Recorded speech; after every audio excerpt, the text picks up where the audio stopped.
welcome back to another video, and the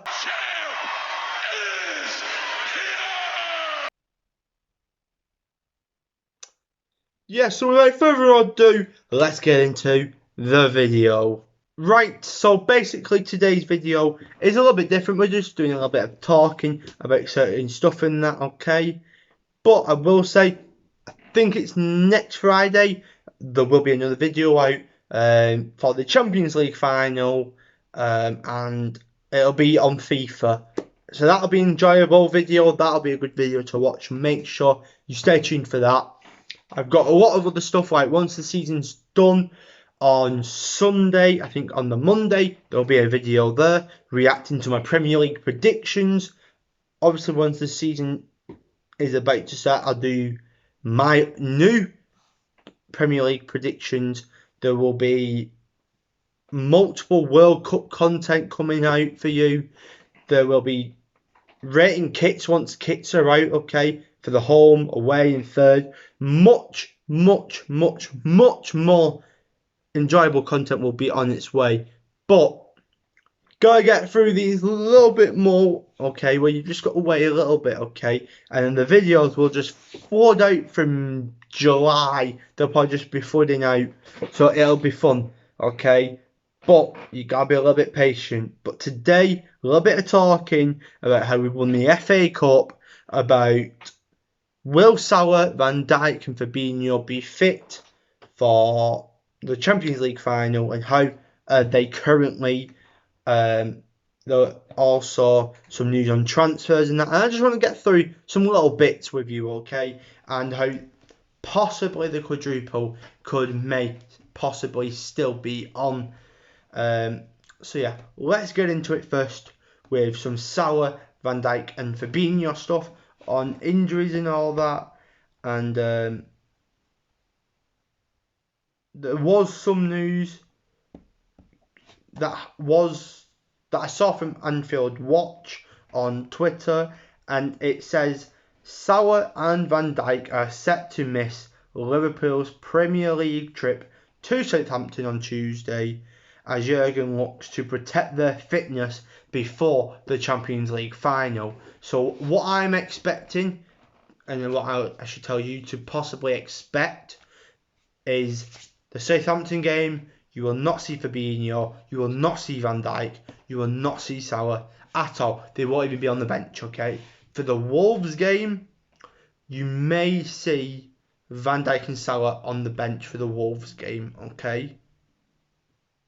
Depending on how important the Wolves game turns out to be, because the quadruple is only on if we can get past Southampton, and Southampton have come out and said, Ralph Hasenhüttl, I'm not even going to say his name because I always say it wrong.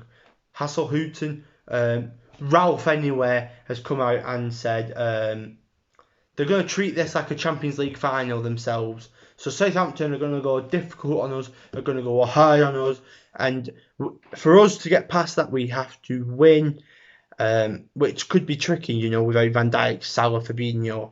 But if we get past that, then the Wolves game becomes very important in a must-win scenario where we have to win that game then. And maybe then Van Dijk starts the Wolves game. But I think you will see Salah not in the Southampton game at all. You will see him on the bench, possibly coming on for the last 20-25 minutes of that game, and then them both to start the Champions League final, okay? They have played a lot, they do need to rest, okay? Fabinho, I think you might see on the bench for Wolves, but I don't think you'll see him now until the Champions League final. So yeah, now that's out the way, let's get into some other news on how the quadruple might still be on, and it is all to do and all because of the mighty Hammers, West Ham. I love you. You did kind of bottle it, you know how you didn't beat them, but you did take 2 points off them, which means if we win our game, we will be 1 point behind, which means if Aston Villa can get a draw or a win against Manchester City and we win our game against Wolves, we will win the Premier League. Okay, there's only these possibilities that it could turn out to be, okay? Either Man City end on 90 points, which they're currently on, and we end on 86, or we could end on 87, or 88, 89, 90, or we just win them both of our games and we go on to 92 points, okay? Now, Man City could get to 93, okay? Which means if we win our 2 games, they win their 1, they would have won the league by 1 point. And you have to just think about it. If it wasn't for a draw against Tottenham, where would we have been right now?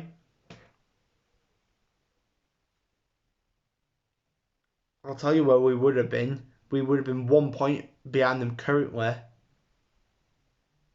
And then we would have had a match to put us 2 points ahead with the final game to go. You know, if we beat Tottenham, we basically would have won the league already, which is a big shame now. But then you look at, we lost to West Ham. That's a big problem as well. We drew to Brighton. That's a big problem. We drew to City twice. That's another big problem. We're wanting these teams to do the job for us when we should have already done the job for ourselves, and we didn't. So if we do lose out on the league by a point or whatever it is, just remember it is kind of our fault, okay? Despite them with all this Iron money biting the league, you know. But yeah, the quadruple, I'm not thinking about it. I'm mostly just thinking, let's just get through Southampton. Let's just get through Wolves. We'll see what happens against Villa. But the Champions League, to me, is the most important thing now. Because it is still very unlikely that Man City will lose or draw to Villa now. Especially in a very must-win game. I doubt they would bottle it. But yeah, that's it for that. And now on to the next bit. Right, so the next part is about just a quick thing about transfers now. There's 2, okay, that I just want to go through, okay. One being Fabio Vieira, Portuguese midfielder from Porto. Now, apparently the Mirror, I don't know whether to believe them or not, okay, but there has been some news saying Liverpool have reached a transfer agreement with FC Porto to have first right to refusal. Nearly said that completely wrong, I don't know how. Have first right to refusal to sign Fabio Vieira. Liverpool would only need to pay 12.7 million to bring him in. Okay. I will be very honest with you. I haven't watched him a lot, okay? I don't know a lot about him. But I had heard about him being a very highly rated player. And I saw someone comment down below on one of the things breaking this news, okay?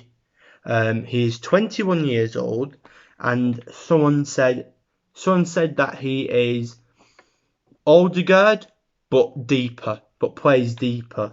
So, an attacking style midfielder to offer us maybe to create more chances is a perfect thing. And apparently we do want to bolster our midfield, which is why there was news about him, there's news about Tchouaméni, and there is also, if I can get it up right now, news on another person.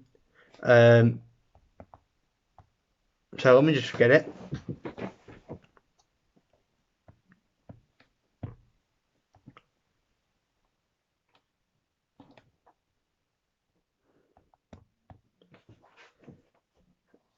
Here it is. Liverpool are pushing to sign Bellingham. That's right. That's right. Job Bellingham is coming to Liverpool. Yes, you all thought it was going to be Jude Bellingham. No, no, no, no. We're getting his younger brother, Job. Okay. Job Bellingham, the 16-year-old, is... Wait, sorry. Yes, here it is. Is free to sign a professional contract with other clubs from next season. It's mad that there's been this news about him. Apparently, we are the front runners to bring him in. Okay. 16 years old as well, and if he turns out anything like his older brother Jude, he could be a star, you know. And instead of paying the 100+ million for Jude, why not get his brother, you know, who's going to be very cheap. But my one thing is, once again, the sources mirror, and I don't know how reliable and trustworthy they are with this sort of news, okay? So I'm still a bit sceptical, but apparently we want Job Bellingham and we want Fabio Vieira and also Tuchmeni. 3 new midfielders coming in to the midfield we already have, which is sort of an aging midfield. Kind of really helps, you know. If we can bring in a 16-year-old in Job, a 21-year-old, a 22-year-old in Vieira and Tuchmeni. I think Tuchmeni 22 anyway. And then we have Curtis Jones, who's like 21. We have Harvey Elliott, who's like 18. 6 young under 23 midfielders there is amazing to have, okay? With then you can have Henderson, Milner, Thiago, Fabinho, Naby Keita, 5 older midfielders, putting them 6 under their wing, and you would have a really massive midfield then, and a lot of rotation can happen. You can risk rotating in that, which would be a very good thing. And yeah, I'm very excited for this season. So not this season, this summer, because I think it could be where we go out and bring in some real good people. Okay, and also news about Dybala leaving Juventus. There's a lot of players leaving this summer to go to different places, different teams, and I just think it's going to be very fun.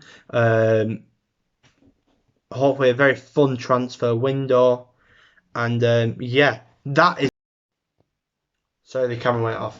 But that is the end of my video today. Just wanted to do a little small, quick thing about some other stuff. The fun videos will come very soon, don't worry. We've got some vlogs and that I might be doing, and some challenges as well.